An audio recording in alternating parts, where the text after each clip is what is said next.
श्री गुरुदेव दत्त. जसं की आपण पहिल्या भागात बघितलं की गोरक्षनाथांच्या जन्माबद्दल विविध कथा आणि विविध गोष्टी सांगितल्या जातात. त्यात एक विशेष नोंद अशी आहे की योगी संप्रदाय विष्कृती या ग्रंथामध्ये गोदा नदीच्या किनाऱ्यावर चंद्रगिरी नामक एक गावामध्ये गोरक्षनाथांचा जन्म असं म्हटलं झालाय असं सांगितलं जातं.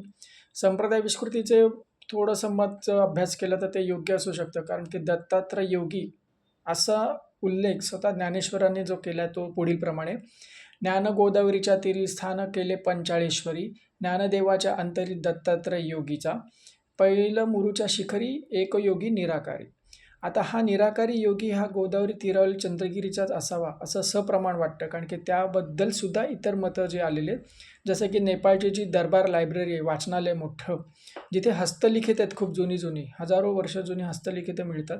त्यामध्ये गोरक्षनाथांचा जन्म वडव देशामध्ये महामंत्राच्या फळाने झाला असं सांगितलं जातं.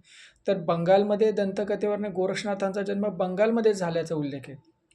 तिसरं आपल्याकडे अजून एक सांगितलं जातं की क्रुक्स आणि ग्रियर्सन यांनी जे ठरवलेली कालानुरूप जी परंपरेचा जो अभ्यास केला होता, त्यामध्ये पंजाबमध्ये सत्ययुगात पंजाबमध्ये, आणि त्रेतायुगात गोरखपुरामध्ये, आणि द्वापारयुगात हरबुज, आणि कलियुगामध्ये काठेवाडीतील गोरखमठी इथे गोरक्षनाथांचा जन्म झाला असं सांगितलं जातं. बघा किती वेगवेगळ्या कथा, वेगवेगळ्या माहिती यातनं मिळते. आणि गोरक्षनाथांचा जो सांप्रदायिक नाथसंप्रदायिक योगी गोरक्षनाथ असा जो एक विषय आहे, त्यामध्ये तिलाप हे जे गाव पंजाबमधले तिकडे त्यांचा जन्म झाला असंही एक मोठा मतप्रवाह आपल्याकडे आहे. तर मच्छिंद्रनाथांनी बद्री केदार हे जे स्थान ठरवलं होतं तपसाधनेसाठी, त्या बद्री केदार येथील वनात जाताना मच्छिंद्रनाथांनी जी तीर्थयात्रा केली ती गिरनार, गुजरात, मुंबई, लोणावळा, रत्नागिरी, दंडकारण्य असा जो त्यांचा मार्ग होता.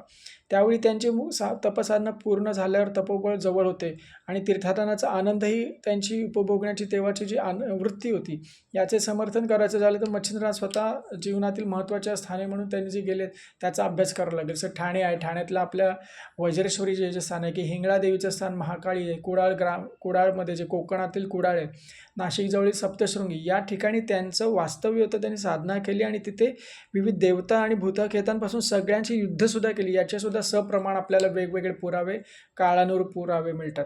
आणि या स्थानांचा सगळ्यांचा अभ्यास केल्यावर ज्ञानेश्वर माऊलींच्या जी ओवीमध्ये त्यांनी उल्लेख दत्तात्रय योगी केलेला आहे, तो योगींचा उल्लेख आपल्याला याच्यामध्ये गुरु गोरक्षनाथांचा उल्लेख दिसतो.